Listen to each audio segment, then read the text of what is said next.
on the University of Eastern Philippines with the course of AB Literature and Language Teaching, and because of her hard work, she graduated cum laude.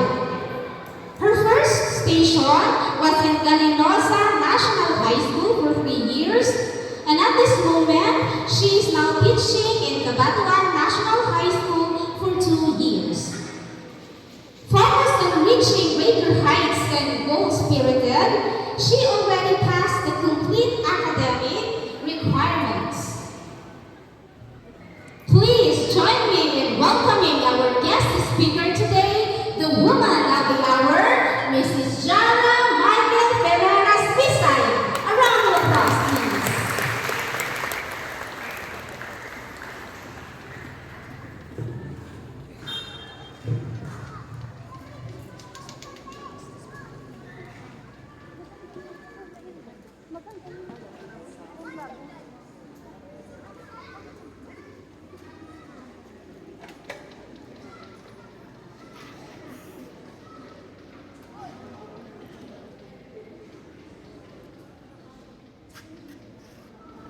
Thank you for that welcome sound and overwhelming introduction.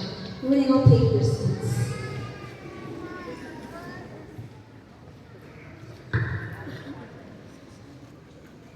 Ladies and gentlemen, Dynamic Education Program Supervisor, Dr. Lucila R.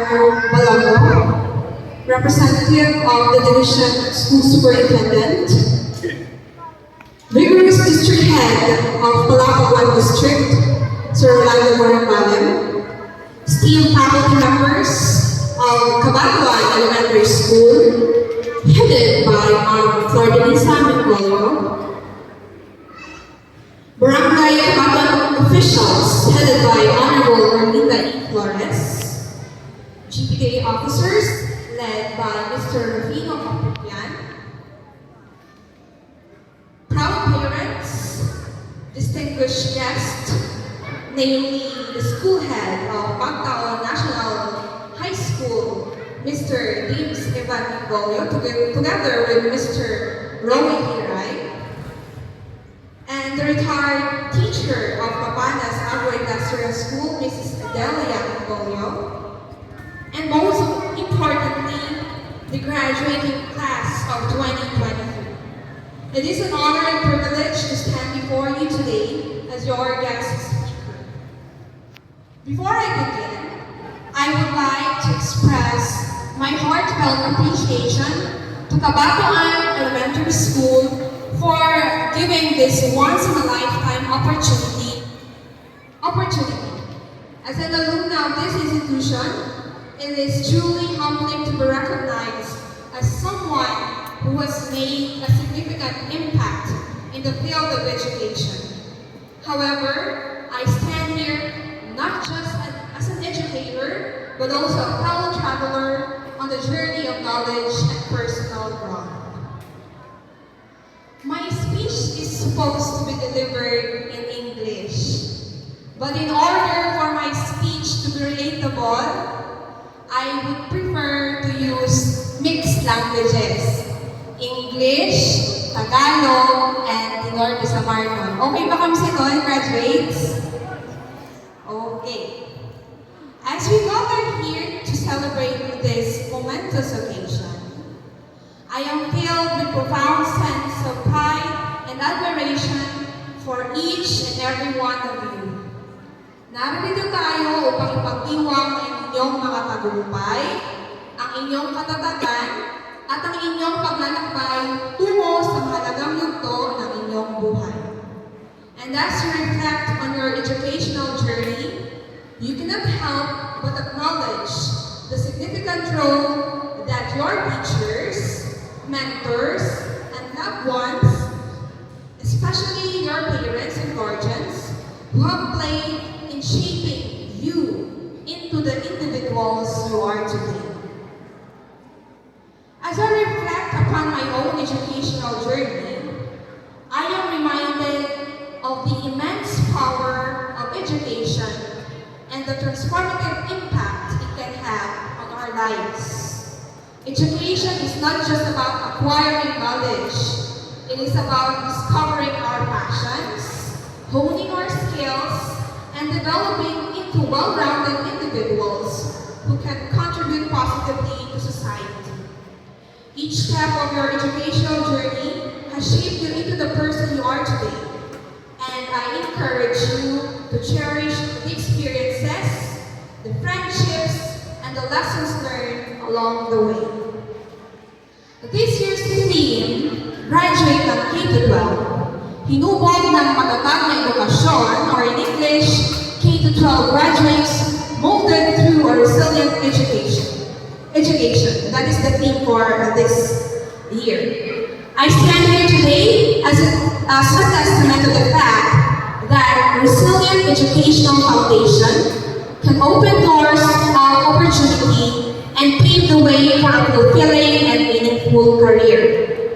Ako ay hinubog ng matatag na edukasyon from my early years at Kabatuan Daycare Center to my time at University of Eastern Philippines, since I have been fortunate to have incredible teachers who have nurtured and inspired me.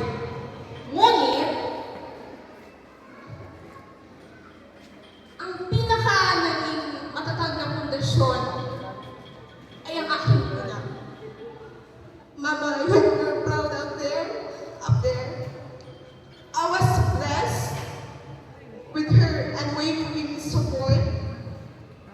Siya ang nagsilbing unang guro at inspirasyon ko. Mula sa pagtuturo sa akin kung paano magbasa sa murang edad na 3 years old, nakakabasa na po ako ng Tagalog at English. Hanggang sa pagiging #1 supporter ko. Itinanim niya sa akin ang pagmamahal sa pag-aaral at ang determinasyon na maging mahusay sa anumang bagay. She has been my guiding light and my source of strength and throughout my educational journey. Meanwhile, my father has been a great provider. He has unconditionally poured out all his effort and resources just to make sure that I can finish my education. The resilient education, which started by my mother and nurtured by my teachers, have molded me into the person that I am today. In my early years, I found myself excelling academically, graduating as the first honor in kindergarten and maintaining the class first honor status from grade 1 to grade 6. The foundations of success were laid during these formative years, and I am grateful for the opportunities and experiences that shaped me. Having graduated as a class valedictorian during elementary, I was given a scholarship at Colegio de Santa Teresita in Lawang, Northern Samar through Mount Paymont in Corps. We were 5 valedictorians and 2 salutatorians from different barangays, in which 6 of them are from Lawang at ako lang ang galing sa Palapa, who were given this chance at kami din po ay naging magkakaklase hanggang 4th year. Dito ay pinatulayan ko na kahit ako ay galing lamang sa isang barrio elementary school, ay kaya kong makipagsabayan sa mga graduate ng central schools. All throughout my high school years, siniguro kong masuklian ang sakripisyo ng aking mga magulang na sa bawat taon ay may sasabing silang medalya. High school brought its own set of accomplishments as I graduated as the second honorable mention of our class. Hindi man naging madali ang buhay sa high school as I had to live on my own at an early age of 13. Malaki ang aking pasasalamat sa aking mga magulang na sa murang edad ay hinayaan nila akong tumayo sa aking sariling mga paa. The adversities I faced during my high school days only fueled my determination to succeed at upang masuklian ang sakripisyo nila mama at papa pagdating ng panahon. Aside from excelling academically, I actively participated in student organizations and served as the Vice President of the Supreme Student Government, or in CST we call it ARSC, or Augustinian Recollect Student Crusaders, during my third and fourth year. These experiences taught me the value of leadership, collaboration, and resilience. It was also during my high school days that I discovered my passion for English and literature. Thanks to an inspiring teacher, Ma'am Roselia Espinia. This newfound passion led me to pursue a degree in AB Literature and Language Teaching at the University of Eastern Philippines, where I continued to push myself academically while juggling the responsibilities of being the college student council's treasurer. Ako po ay naging consistent Dean's Lister mula first year hanggang fourth year college. Naging malaking tulong ito sa aking mga magulang dahil hindi na nila kailangang bayaran ang aking tuition. However, my college journey was not without trials. During my fourth year in college, my world was turned upside down when my mother was diagnosed with stage 5 kidney failure. Money became our biggest problem. I found myself balancing the demands of my studies and the responsibility of caring for my mother in the hospital. Ngunit hindi ako pinabayaan ng Diyos.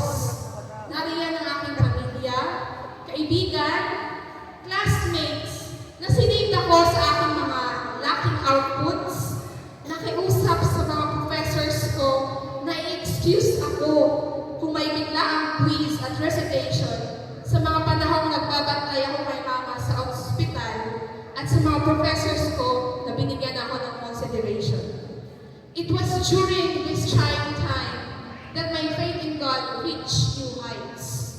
Despite the trials, pinakita niya sa akin that there's a blessing in disguise. Thank God, financial support has poured out, not just from loved ones, but also from strangers. I fervently prayed for my mother's well-being and for the opportunity to graduate alongside her. Bago ako sa ito, ako pa kay Jane, Lord, araw ko po, wala ka ibang malaram, kundi ang ikakaupay sa tanan. Yan na po, surrender ko na nilabot ni Mama sa imo. Kung kailangan mo po siya kuhaon, ikaw na po ang bahala. Pero, pwede po, araw sa milagro, pwede po, dagan mo po siya chance na ma-extend ang kanyang kinabuhi. At may tamang kanyang mga mali. At mahimo pa ang kanyang mission sa kinabuhi. And Lord, pwede po, graduate up ngayong si Mama.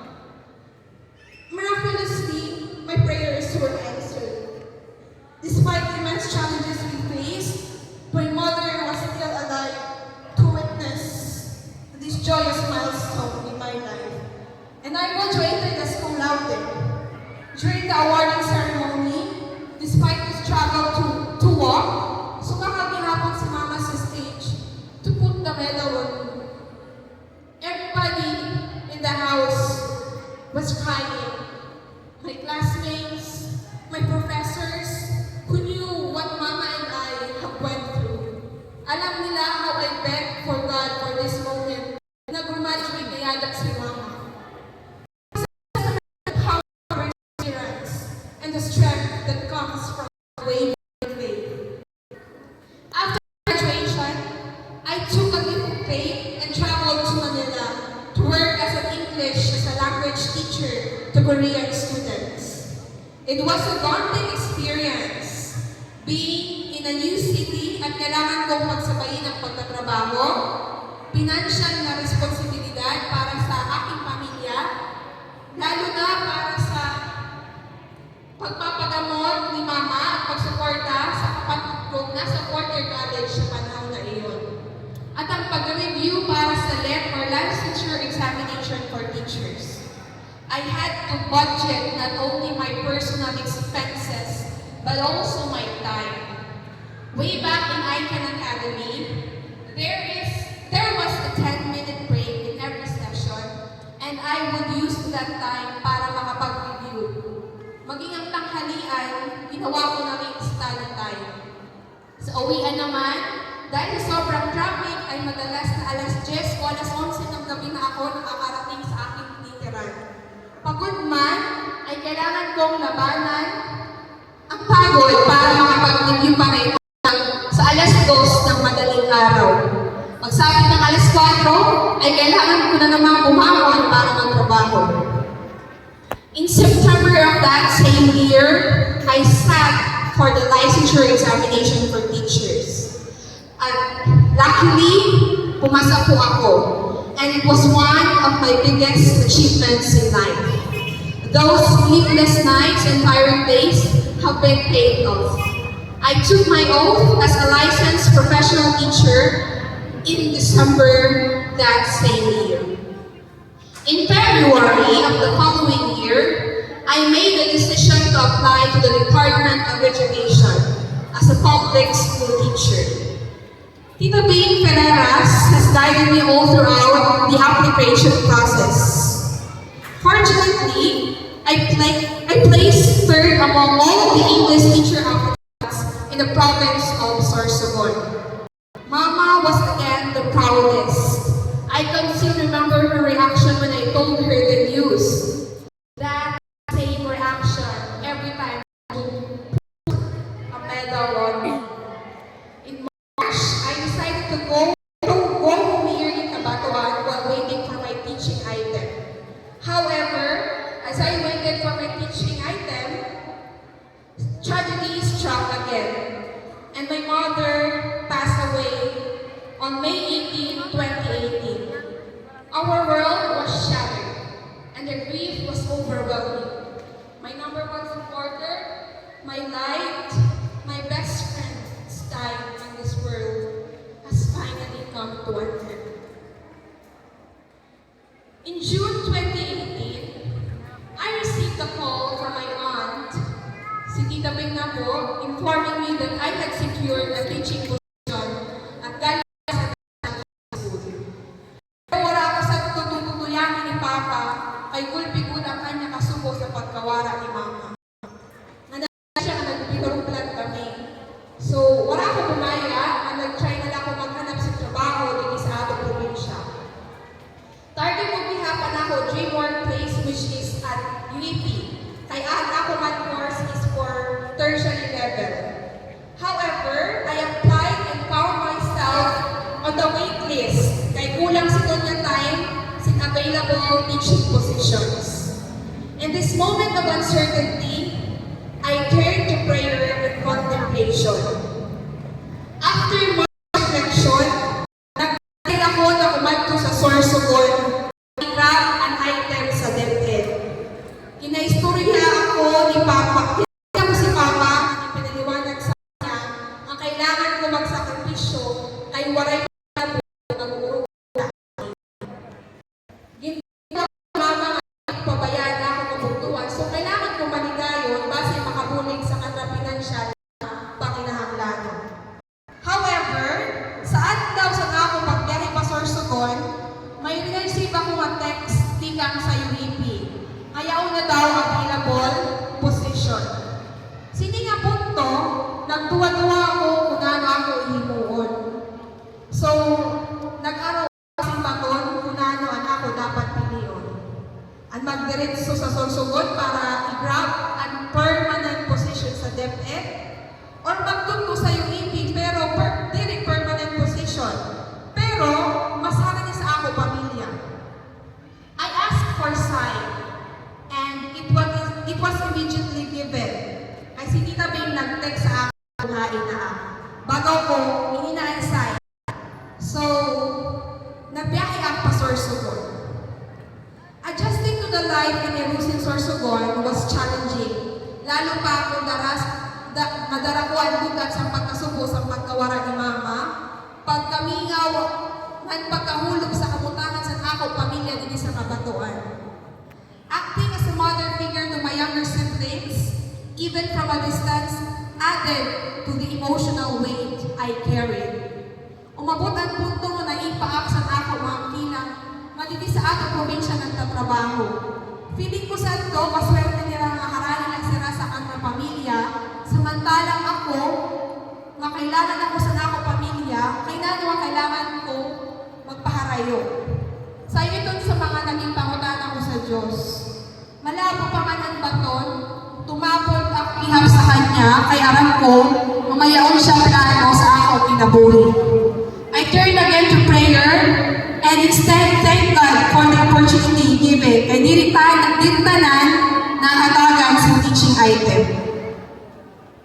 Pero nag-ako ako si pabor sa Kanya, ang pagpege sa ako magiging workplace, taga ko si Bisan, sa'yo tao mama, sa sandalan na matatanong ko, tayo ako sa ako pamilya, sa ako person, ako man niya na asawa. And God once again worked a miracle in my life. Aside from my meeting, was with the kindness, I met my best friend Kayla, who served as my support system. Fast forward, one day, Kayla introduced me to family, an ESP teacher who also became a dear friend of mine. As Kayla and I went to the ESP department to meet family, darang sa ako tono sa panlata, mayaon sa ako sinamutan nga teacher, si Ma'am Jodie, kung taga-diin ako. Sa pinaton ko nga taga Northern Samar, namutan na siya otro. Diin sa Northern Samar, siring kuman sa Palapag. Dida namutan na naluan siya. Diin sa Palapag, binaton ko siya sa Kabatuan. Ngandita, nalipay siya, ay ang kanya bukto, yadi sa Kabatuan National High School pagtutugdo. What a coincidence! Siya nga teacher, wala iba kundi si Ma'am Ninya Milia.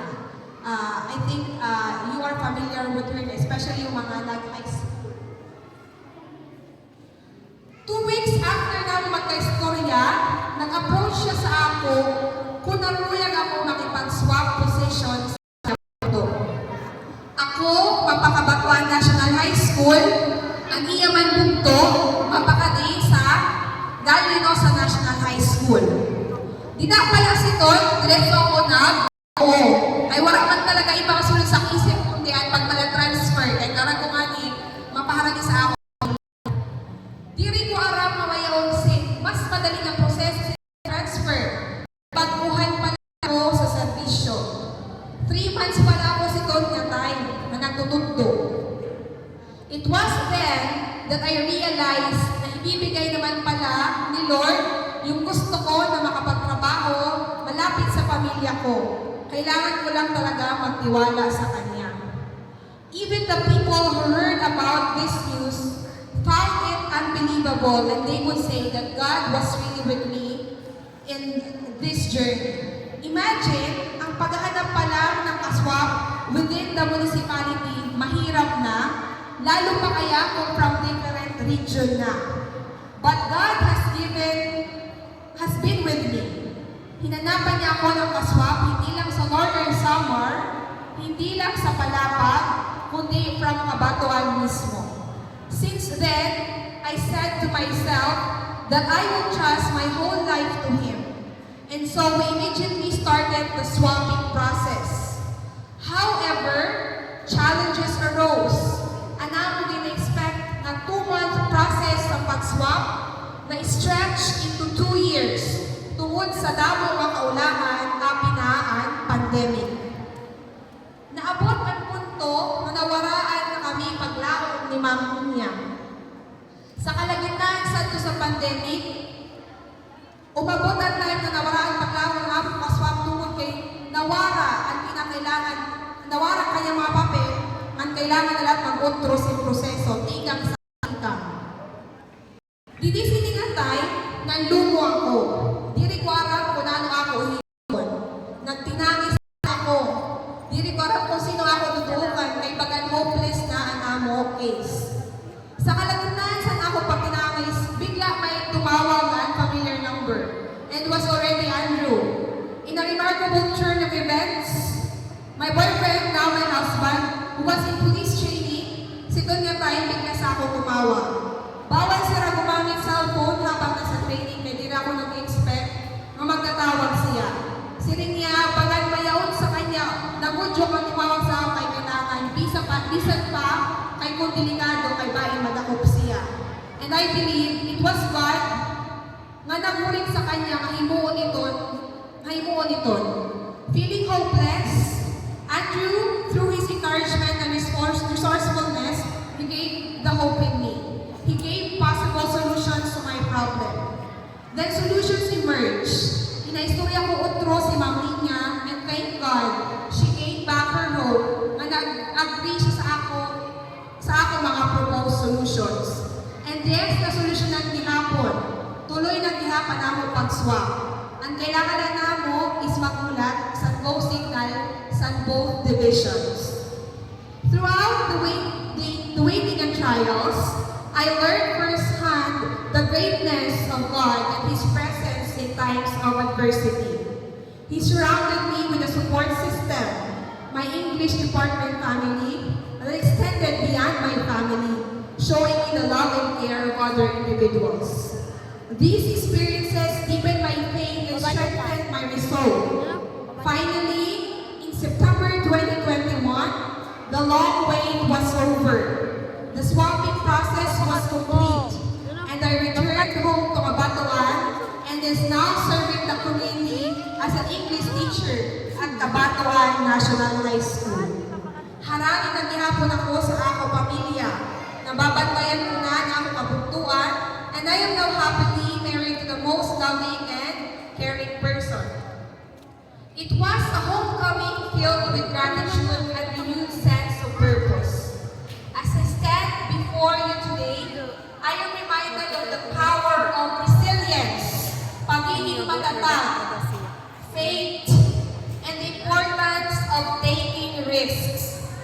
Life may present us with unimaginable challenges, but it is in those moments that our true character shines through. We must trust in our abilities, persevere in the face of adversity, and never lose sight of our dreams. Looking back, I realized that each step of my journey has been defined by resilience, faith, and the unwavering support of loved ones. Life has a way of presenting us challenges, but it is in those moments that we discover our strength and potential. Today, as you stand at the threshold of a new chapter in your lives, remember the lessons you have learned and the hurdles you have overcome. The road ahead may not always be smooth, but trust in your abilities. Embrace the challenges and never lose sight of your dreams. I hope that my story will serve as an inspiration to the graduating class, parents and teachers, and embrace the fact, the importance of resilient education, tatag na edukasyon sa pagharap sa anumang pagsubok sa buhay. In closing, I want to leave you with this message. Embrace your unique journey, celebrate your accomplishments, and use the knowledge and skills you have acquired to make a positive impact in the world. Remember that success is not solely measured by grades or accolades, but by the lives we touch and the difference we make. Congratulations, graduates of 2023. May your future be filled with endless opportunities, and may you continue to inspire others with your passion, determination, and resilience. Thank you, and best wishes on your journey ahead.